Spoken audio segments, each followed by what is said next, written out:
대한민국에 처음 왔을 때 인천공항 화장실 보고 진짜 그대로 뒤로 자빠질 뻔했습니다. 야, 이건 진짜 별나라구나. 그 생각밖에 안 들었어요. 바닥은 유리처럼 반질반질, 어디 한 군데 때 묻은 데가 없고 악취도 없어요. 물 내리니까 하얀 물이 조용히 깨끗하게 슉 내려가요.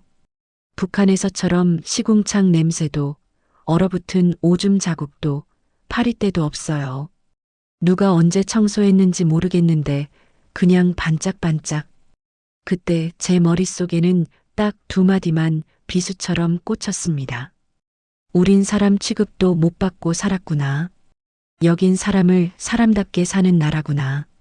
오늘 저는 함경북도 무산의 깊은 산골에서 시작해서 두만강을 건너고 중국의 지옥 같은 도피 생활을 지나 비행기 타고 인천공항 화장실까지 오게 된 이야기를 처음부터 끝까지 제가 겪은 그대로 들려드리겠습니다. 제 인생의 모든 것을 걸고 증언하는 이야기입니다. 저는 이제 60이 넘었습니다. 대한민국에 온 지는 10해가 넘었고요. 이 이야기를 듣는 분들 중에 저와 비슷한 나이대의 동무 친구들도 계실 겁니다. 아마 믿기지 않는 이야기도 많을 거예요. 하지만 이 모든 것은 제가 두 발로 겪어낸 살아있는 현실입니다. 이 이야기가 끝나고 나면 여러분이 지금 누리고 있는 이 평범한 하루가 얼마나 감사한 일인지 다시금 깨닫게 되실 겁니다. 부디 끝까지 들어주십시오. 이 피눈물의 여정이 헛되지 않도록 구독과 좋아요를 눌러주십시오. 여러분의 작은 관심이 북한에 남겨진 가족에게 생명줄이 될 수 있습니다. 우리 딸이 왜 굶어 죽는 것보다 더 무서운 길을 택해 집을 나설 수밖에 없었는지, 그리고 그 딸이 남긴 단 한 장의 쪽지 속에 담긴 섬뜩한 약속은 무엇이었는지, 지금 바로 그 지옥 같았던 무산의 이야기부터 시작합니다. 저는 함경북도 무산군 산골 중에서도 제일 외진 곳에서 살았습니다. 1990년대 후반 그 끔찍했던 고난의 행군이 시작될 무렵이었죠. 남편은 한때 시 간부였지만 사업 실패와 부정부패로 숙청되면서 집안은 순식간에 인민의 밑바닥으로 떨어졌습니다. 배급은 이미 오래전에 끊겼고 온 식구들이 하루하루 옥수수죽으로 겨우 연명하는 처지였습니다. 당시 무산은 산자들의 지옥이었습니다.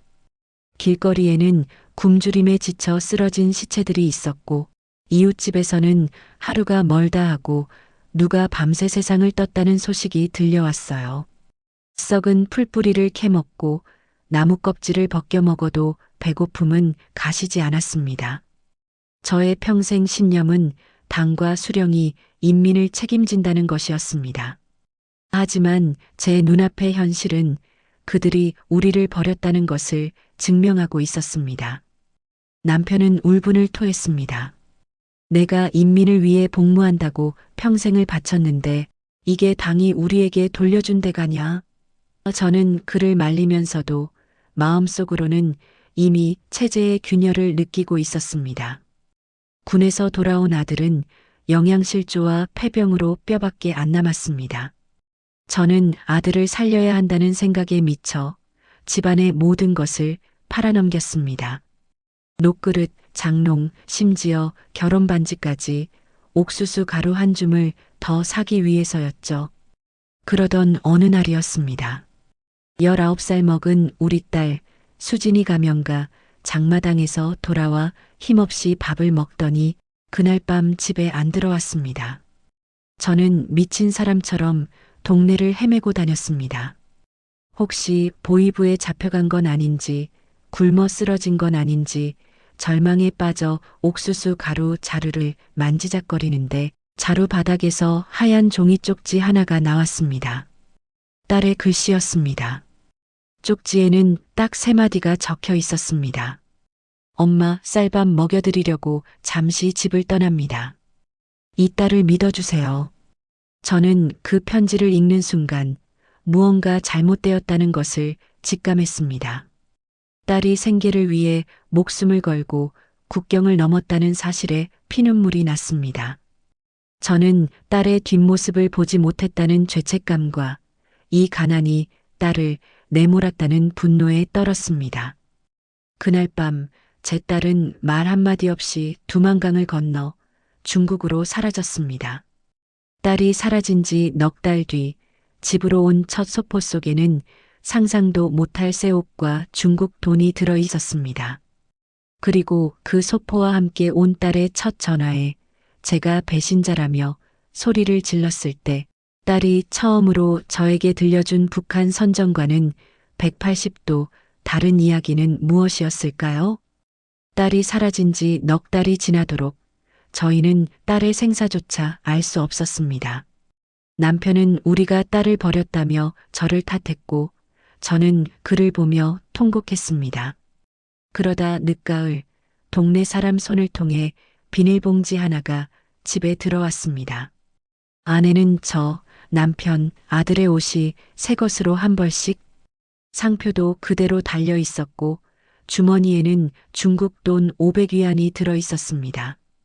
저는 그 돈과 옷을 끌어안고 울었습니다. 아, 얘가 살아있구나. 중국에 도착했구나. 그것만으로도 굶주림은 잠시 잊혀졌습니다. 그리고 며칠 뒤 국경 근처 친척 집으로 전화가 왔습니다. 브로커를 통해 연결된 전화였습니다. 엄마 나야. 나 중국이야. 수화기 너머로 들려오는 딸의 목소리. 저는 안도보다 격분했습니다. 제 머릿속에는 오직 조국 배반자라는 단어만 가득했으니까요. 야, 이 무식이야. 내가 어떻게 엄마 아버지를 배신하고 조국 북한을 배반한 거야. 거기가 어디라고 남조선. 간다고 고래. 저는 제가 교육받은 대로 세뇌당한 대로 소리를 질렀습니다. 자식보다는 당이 먼저여야 한다는 그 사상에 제가 묶여 있었습니다. 그랬더니 딸이 울먹이며 말했습니다.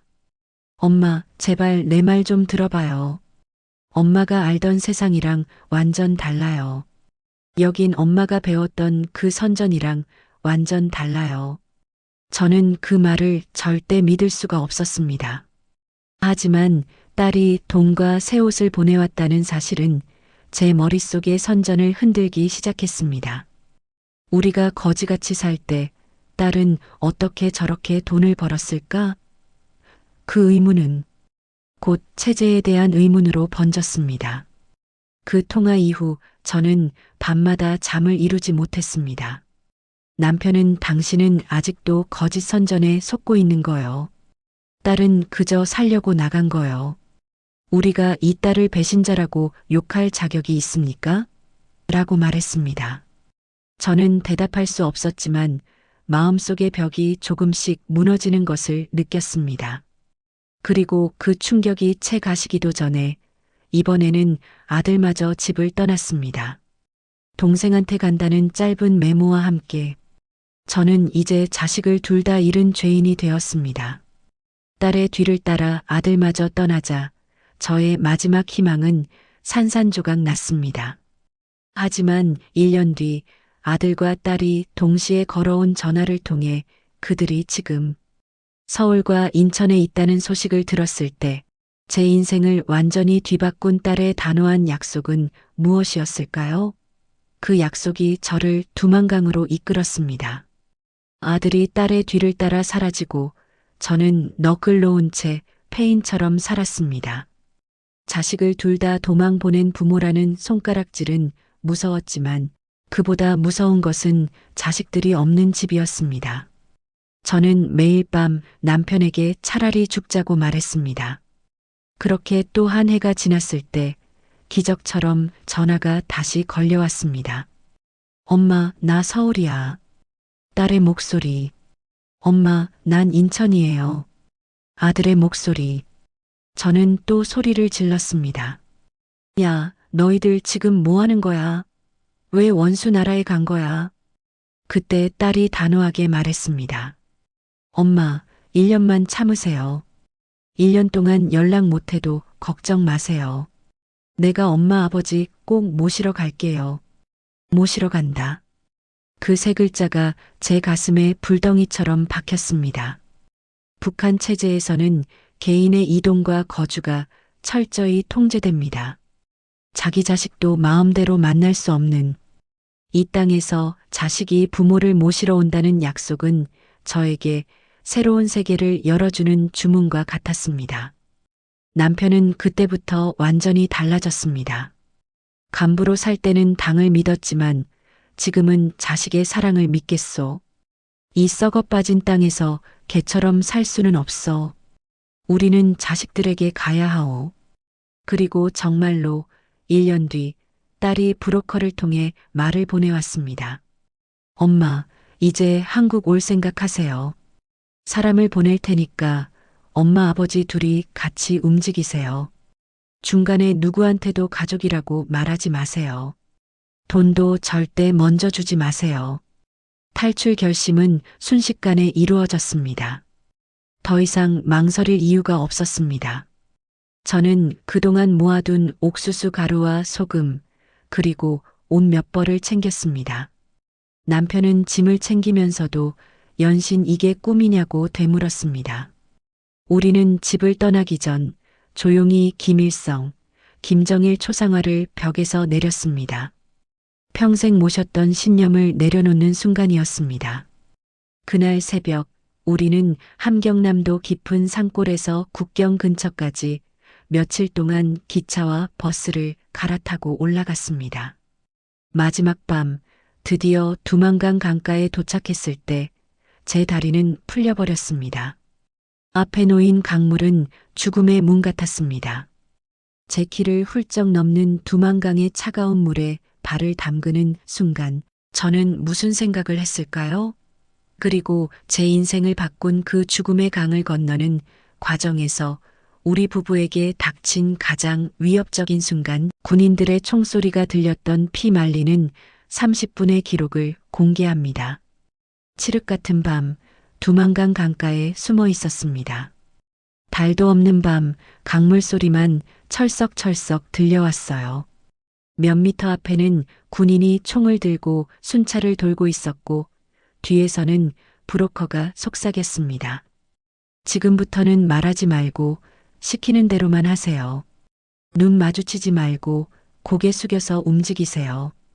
제 심장은 마치 망치처럼 가슴을 두드리고 있었습니다. 브로커가 손짓을 하자 우리는 강으로 내려섰습니다. 강물은 제 무릎을 지나 허벅지까지 올라왔습니다. 물은 얼음장처럼 차가웠고 발밑의 돌멩이들은 미끄러웠습니다. 물살이 제 몸을 잡아당기는 것 같아 남편의 옷자락을 꽉 잡았습니다. 강물이 점점 깊어지더니 제 키를 훌쩍 넘을 것만 같은 곳에 이르렀습니다. 저는 수영을 할 줄 몰랐어요. 남편이 제 어깨를 붙잡고 괜찮아. 당신은 나를 믿고 숨만 쉬어요라고 말했습니다. 그 순간 저 멀리서 군인들의 개 짖는 소리가 들려왔습니다. 왈, 왈. 그 소리는 마치 우리를 향해 날아오는 총알 소리처럼 느껴졌습니다. 브로커는 우리를 물풀이 우거진 곳으로 빠르게 끌어당겼습니다.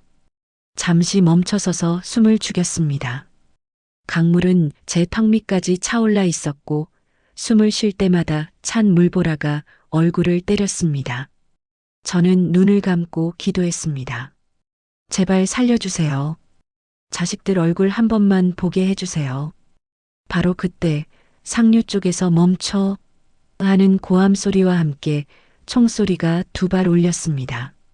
따당. 주변에서 다른 탈북자들이 뛰는 소리, 비명소리가 들렸습니다. 저는 너무 놀라 소리조차 지를 수 없었습니다. 남편은 제 입을 막았고 우리는 그대로 진흙 속에 엎드렸습니다. 그 짧은 30분이 제 인생에서 가장 길고 공포스러운 시간이었습니다. 다행히 군인들은 우리를 발견하지 못했고 우리는 다시 움직였습니다. 강을 거의 다 건너 중국 땅에 발을 디뎠을 때 저는 그만 주저앉아 버렸습니다. 제 발은 이미 감각이 없었고 온몸은 공포와 추위로 떨리고 있었습니다. 브로커는 저를 일으켜 세우더니 울지 마세요. 이제부터 시작입니다라고 말했습니다. 강을 건넜다고 끝이 아니었습니다. 이제부터는 중국 공항과 또 다른 위험이 도사리고 있는 새로운 지옥이 시작된 것이었습니다. 저는 그 순간 제가 조국을 버린 배신자가 아니라 자식을 찾아 나선 어머니라는 것을 깨달았습니다. 이제부터는 숨쉬는 모든 순간이 생존을 위한 투쟁이었습니다. 중국 은신처에서 딸과 생애 처음으로 영상 통화를 했을 때 컴퓨터 화면 속 딸이 보여준 대한민국 아파트의 모습은 저에게 어떤 마법 상자처럼 느껴졌을까요? 그리고 남편이 그 집을 보고 이를 갈며 북한 체제를 비판하게 된 결정적인 이유는 무엇이었을까요? 중국 땅에 들어와서도 우리는 마음껏 숨을 쉴 수 없었습니다. 작은 은신처를 전전하며 도망자의 삶을 살았습니다. 혹시라도 잡히면 강제 북송되어 무시무시한 처벌을 받게 될 테니까요. 매일 밤 문 두드리는 소리에도 심장이 철렁 내려앉았습니다. 그때 딸이 브로커를 통해 마련해준 곳에서 영상 통화를 하게 되었습니다. 난생 처음 보는 컴퓨터라는 기계를 통해서였습니다. 컴퓨터 화면 속에는 딸 얼굴이 보였습니다. 저는 터져나오는 눈물을 참지 못하고 우리 딸 하고 외쳤습니다. 딸은 눈물을 닦더니 카메라를 돌려서 집을 보여주었습니다. 엄마, 여기 우리 집이야. 15평 남짓한 작은 아파트였는데 제 눈에는 궁궐이었어요. 벽에는 TV, 옆에는 반짝이는 냉장고, 그리고 전자레인지라는 것도 처음 봤습니다. 딸이 시범을 보여주었습니다. 엄마, 여기다가 차가운 밥 넣으면 금방 따뜻하게 돼서 나와. 마치 가마에서 방금 지어낸 밥처럼. 저는 솔직히 말하면 저게 무슨 마법 상자인 줄 알았습니다. 북한에서는 전기가 귀해 밥솥에 밥 한 번 하는 것도 어려운데 어떻게 차가운 밥이 그렇게 순식간에 뜨거워질 수 있습니까? 그리고 밤마다 우리는 딸이 틀어주는 한국 TV 채널을 봤습니다. 처음에는 믿기지 않았어요. 우리가 북한에서 평생 들은 말은 자본주의는 썩었다. 거지는 다 남조선에 있다. 인민을 착취하는 나라다. 였습니다. 그런데 TV 화면 속 대한민국은 길마다 불이 환하게 켜져 있고 사람들은 웃으면서 다니고 아이들은 체육관에서 마음껏 뛰어놀고 있었습니다. 가난과 착취의 모습은 어디에서도 찾아볼 수 없었습니다. 그때 남편이 이를 갈며 그러더라고요. 야, 이게 인민을 위해 복무하는 나라는 북한이 아니라 대한민국이구나. 내가 평생을 속았다. 배운 사람이라 그 충격이 더 컸던 겁니다. 그날 이후 우리 남편은 김일성 동상 쪽을 향해서는 고개도 돌리지 않았습니다. 제 머릿속의 붉은 사상이 완전히 깨져나가는 순간이었습니다. 우리는 중국에서 1년 가까이 숨어 살았습니다. 하루하루가 지뢰밭 같았지만 딸과 아들이 있는 대한민국이라는 희망이 우리를 지탱했습니다. 마침내 브로커에게서 최종 연락이 왔습니다. 이제 제3국을 거쳐 한국으로 가는 길이 열린 것입니다. 중국을 탈출해 태국을 거쳐 난생 처음 타보는 비행기에 올랐습니다. 그때 창밖으로 본 수많은 불빛이 마치 별들의 바다 같았는데 저는 그 빛을 보며 내가 이 땅에서 태어났더라면 하고 오열할 수밖에 없었던 충격적인 이유는 무엇이었을까요? 우리는 중국에서 또 숨어 살다가 브로커 손에 이끌려 태국으로 갔습니다. 거기서 한국행 비행기에 오르기까지 마치 꿈속을 헤매는 것 같았습니다. 저는요, 비행기라는 걸 그림으로만 봤지 내가 타게 되리라고는 상상도 못했어요. 이제 마지막 관문만 남은 것입니다. 밤 12시쯤 비행기가 활주로를 달리기 시작했습니다. 몸이 뒤로 확 밀리면서 온몸에 전기가 찌릿찌릿 오는 것 같았어요. 야, 이 큰 쇳덩이가 진짜 하늘로 뜨는구나. 저는 눈을 감았다 떴습니다. 옆에 앉아있던 남편은 긴장한 나머지 땀을 비 오듯 흘리고 있었습니다. 딸은 전화로 엄마 창밖을 보세요. 평생에 몇 번이나 보겠어요 라고 말했습니다.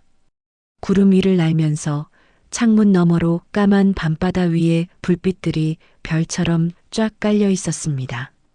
북한의 밤은 정전 때문에 칠흑같이 어두웠습니다. 평양의 몇몇 건물만 빼고는 아무런 불빛도 볼 수 없었습니다.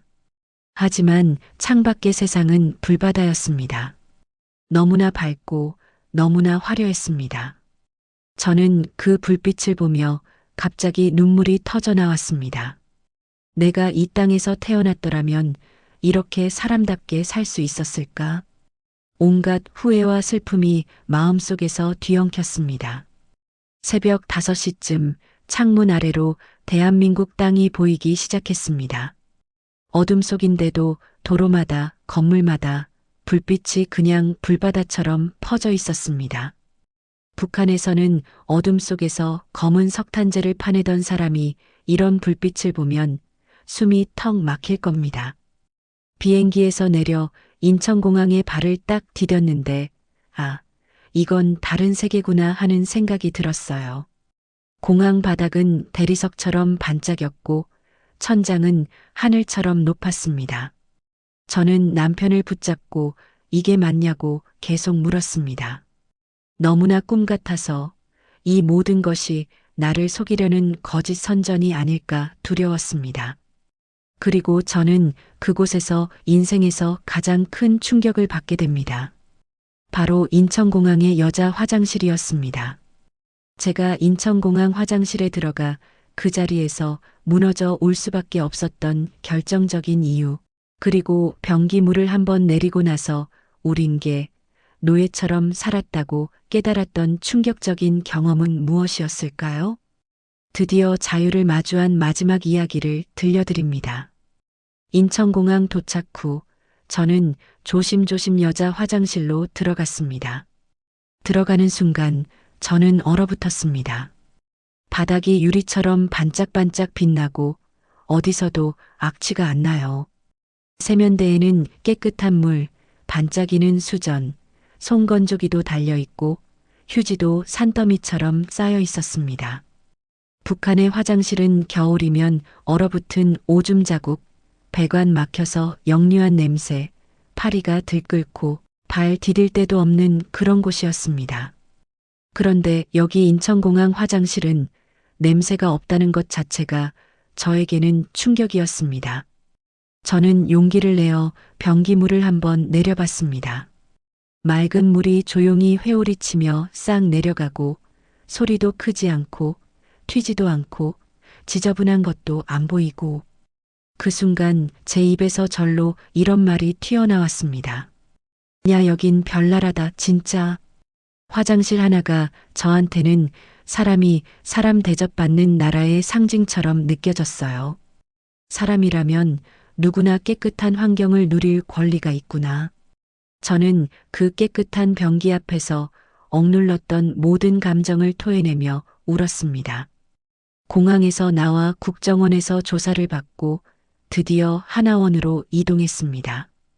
거기서 저희가 진짜 크게 울었던 건 방에 누워 있는데 들어온 첫 밥상 때문이었습니다. 둥근 쟁반 하나가 들어왔어요.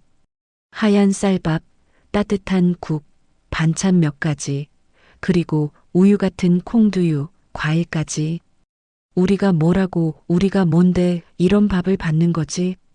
그 밥상을 보는데 굶어 죽은 언니랑 오빠의 모습이 한꺼번에 떠오르면서 눈물이 폭포처럼 쏟아졌습니다.